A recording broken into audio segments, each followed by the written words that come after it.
அடுத்தப்புறமா என்னன்னு பார்க்கலாம். இப்போ பார்த்தீங்கன்னா, நிவின போய் சமாதானப்படுத்த சொல்றாரு இல்லையா விஜய். நிவின் வந்து போய் சமாதானப்படுத்துறாங்க. "இல்ல காவேரி, உன்னை எங்கெல்லாம் தேடுறது? உன் ஃபோன் வேற ஸ்விட்ச் ஆஃப் வருது" அப்படின்னு சொல்லிட்டு. உடனே காவேரி பார்த்தீங்கன்னா, "நான் எங்கேயுமே போல. மனசு சரியில்ல நிவின். அதான் கோயில்ல கொஞ்ச நேரம் இருந்தேன். அம்மாவ பார்க்கலான்னு போயிட்டு இதோ வந்துட்டுருக்கேன். நான் எங்கே போறேன்?" அப்படின்னு சொல்லி காவேரி சொல்லிட்டுருக்காங்க.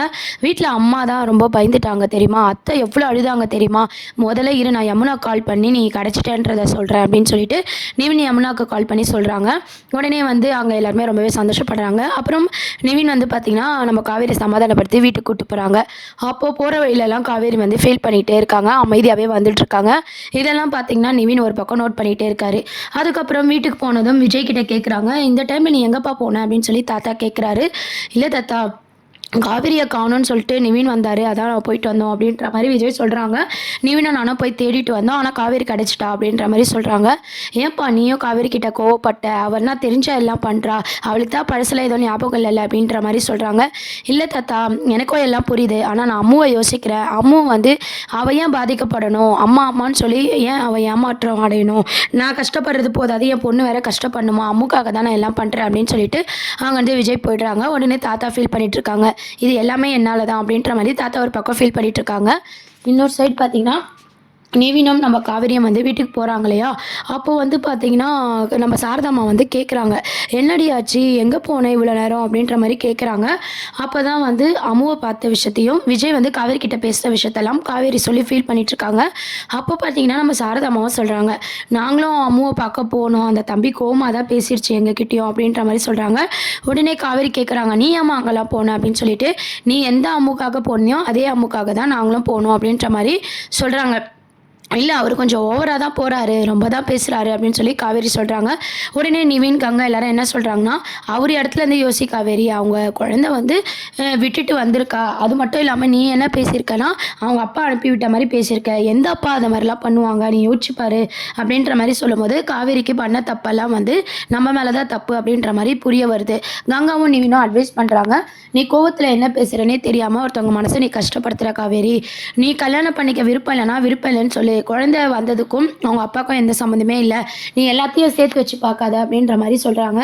உடனே எனக்கும் புரியுது. நானும் தப்பு தான் பண்ணிட்டேன் அப்படின்னு சொல்லி காவேரி ஒரு பக்கம் ஃபீல் பண்ணிட்டு இருக்காங்க. அதுக்கப்புறம் பார்த்தீங்கன்னா, விஜய் வந்து யோசிக்கிறாரு. அம்முவ வந்து எப்படி காவேரிய மறக்கடிக்கிறது? எப்படியோ காவேரி கல்யாணத்துக்கு ஒத்துக்க மாட்டா. அவ வேற கல்யாணத்துக்கு ரெடி ஆயிட்டா. எப்படி நம்ம அம்முவ வந்து விலக்கி வைக்கிறது? அப்படின்ற மாரி விஜய் வந்து யோசிக்கிறாரு.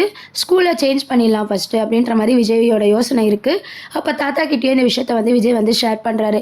"இல்ல தாத்தா, நான் ஸ்கூல மாத்தலான்னு இருக்கேன்" அப்படின்னு சொல்லிட்டு. தாத்தா பார்த்தீங்கன்னா, காவேரியும் அம்முவும் இப்ப தான் ஒண்ணா சேர்ந்தாங்க. எதுக்கு பிரிக்கணும்? அப்படின்ற மாரி கேட்குறாரு. "இல்ல, நான் எடுத்திருக்க முடிவு தான் கரெக்ட்டா இருக்கும். காவேரி வந்து கல்யாணத்துக்கு ஒத்துப்பான்னு எனக்கு நம்பிக்கை இல்ல. நம்ம அம்முவையாவது நம்ம காப்பாத்தலாம்" அப்படின்ற மாரி விஜய் வந்து சொல்றாரு. காவேரியும் மேரேஜ் பண்ணி நல்லா இருக்கட்டும் அப்படின்னு சொல்லிட்டு. உடனே அங்க இருக்க ராதாவுக்கு கோவம் வருது. "என்ன, உன்ன விட்டுட்டு வேற யாரையோ கல்யாணம் பண்ணி அவ சந்தோஷமா இருந்துருவாளா?" அப்படின்னு சொல்லி ராதா வந்து கோவப்படுறாங்க. "இது எல்லாத்துக்குமே காரணம் நீங்க 2 பேர் தானே. இப்ப நீங்க 2 பேரும் பேசுறீங்களான்னு" சொல்லி விஜய் வந்து அவங்களே கேள்வி கேட்குறாரு. அதுக்கப்புறம் தாத்தா என்ன யோசிக்கிறாருன்னா, "கொஞ்சம் வெயிட் பண்ணலாம், காவேரி மனசு மாறும்" அப்படின்ற மாரி சொல்லிட்டுருக்காரு. "எனக்கு நம்பிக்கை இல்ல. நான் எல்லாத்துலயும் ட்ரை பண்ணிட்டேன். நம்ம எவ்வளோ முயற்சி பண்ணாலும் காவேரிக்கு அது வெறுப்பா தான் மாறும். இத்தோட இந்த விஷயத்த விட்டுருங்க. யாரும் தலையிட வேணாம். அம்முவ பார்க்க அவங்களும் வரமாட்டாங்க. நீங்களும் காவேரி கிட்ட பேசுறேன்னு சொல்லி அந்த வீட்டுக்குலாம் போயிட்டு இருக்காதீங்கன்னு" சொல்லி விஜய் கோவமா இருக்காரு. தாத்தாவும் ராதாவும் பார்த்தீங்கன்னா ரொம்ப ஃபீல் பண்றாங்க. என்ன விஜய் வாழ்க்கை இப்படி ஆயிடுச்சு. ஆனா நம்மளுக்குலாம் அம்மு முக்கியம். அம்முக்கு எதுவும் ஆயிடக்கூடாது அப்படின்ற மாரியும் எல்லாருமே யோசிச்சு, விஜய் வந்து ஸ்கூல சேஞ்ச் பண்ணணும் அப்படின்ற ஒரு முடிவு எடுத்திருக்கிறத வந்து ரொம்பவே ஃபீல் பண்ணாலும், அதுதான் சரியா இருக்கும் அப்படின்ற மாரியும் ராதா எல்லாருமே பார்த்தீங்கன்னா யோசிக்க ஆரம்பிக்கிறாங்க. அப்புறம் பார்த்தீங்கன்னா, விஜய் வந்து யோசிச்சுக்கிட்டே உக்காந்துருக்கும்போது, அம்மு வந்து கேட்குறாங்க, "டாடி, இன்னைக்கு நான் ஸ்கூல் போட்டுமா? எனக்கு வீட்ல இருக்க போர் அடிக்குது. அது மட்டும் இல்லாம காவேரி மிஸ்ஸ பார்க்கணும் போல இருக்கு. அவங்கள பார்த்தே ரொம்ப நாள் ஆன மாரி இருக்கு டாடி" அப்படின்ற மாரி சொல்றாங்க. "2 நாள் தானே ஆச்சு" அப்படின்ற மாரி விஜய் கேட்குறாரு. "2 நாள் கூட எனக்கு அவ்வளோ நாள் ஆன மாரி இருக்கு. நான் காவேரி மிஸ்ஸ பார்க்கணும். நான் ஸ்கூலுக்கு கிளம்பட்டுமா?" அப்படின்னு சொல்லி அம்மு கேட்குறாங்க. உடனே விஜய் வந்து கோவப்படுறாரு. "நான் சொல்ற வரைக்கும் நீ ஸ்கூலுக்கே போக்கூடாது" அப்படின்னு சொல்லிட்டு. குட்டி காவேரியும் பார்த்தீங்கன்னா, ரொம்பவே கெஞ்சுறாங்க. "டாடி, நான் மிஸ்ஸ பார்க்கணும்" அப்படின்னு சொல்லிட்டு.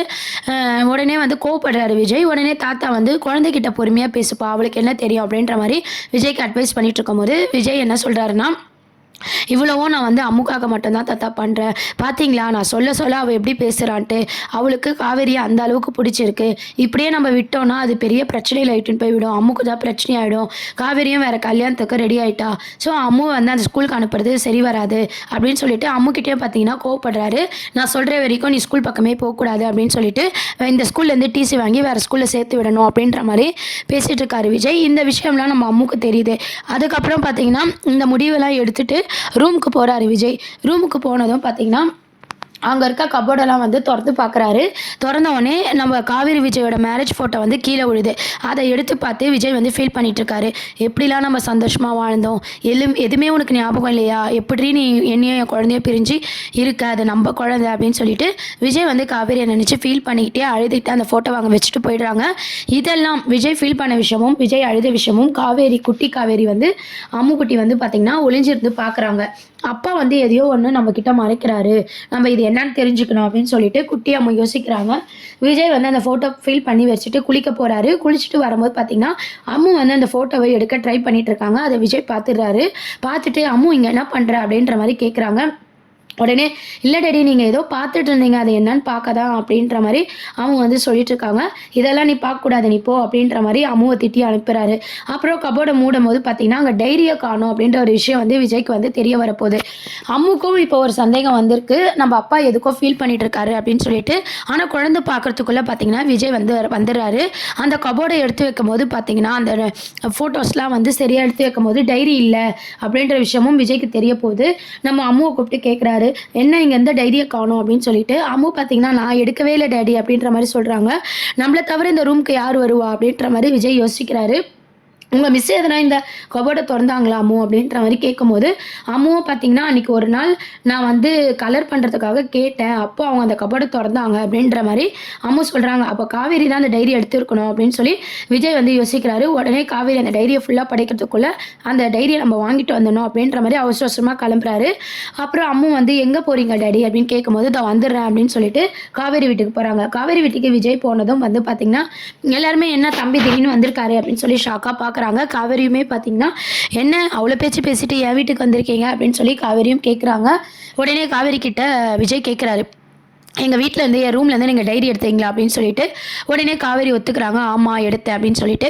எதுக்கு அதை எடுத்தீங்க அப்படின்னு சொல்லி கேட்கும்போது நான் காட்டுன்னு சொன்னால் நீங்கள் உங்கள் ஒய்ஃப் ஃபோட்டோ காட்ட மாட்டீங்க, உங்கள் லைஃப்பில் என்ன நடந்ததுன்னு சொல்கிறீங்க, ஆனால் எனக்கு முழுசாக தெரிஞ்சுக்கணும் அம்மாவோட அம்மாவை பற்றி, அதனால தான் நான் அதை படித்து தெரிஞ்சுக்கலான்னு சொல்லி உங்களுக்கே தெரியாமல் நான் எடுத்துகிட்டு வந்தேன் அப்படின்ற மாதிரி காவேரி சொல்கிறாங்க. விஜய் வந்து கோவப்படுறாரு, இதெல்லாம் உங்கள் மேனஸா அப்படின்னு சொல்லிட்டு.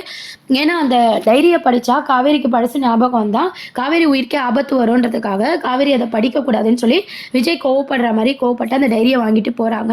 உடனே காவேரி வந்து இந்த ஒரு சின்ன விஷயத்துக்கு இவரையா இவ்வளோ டென்ஷன் ஆகுறாருன்னு தெரியல, இதில் என்ன அவ்வளோ பெரிய தப்பு இருக்குது அப்படின்னு சொல்லி யோசிக்க ஆரம்பிக்கிறாங்க.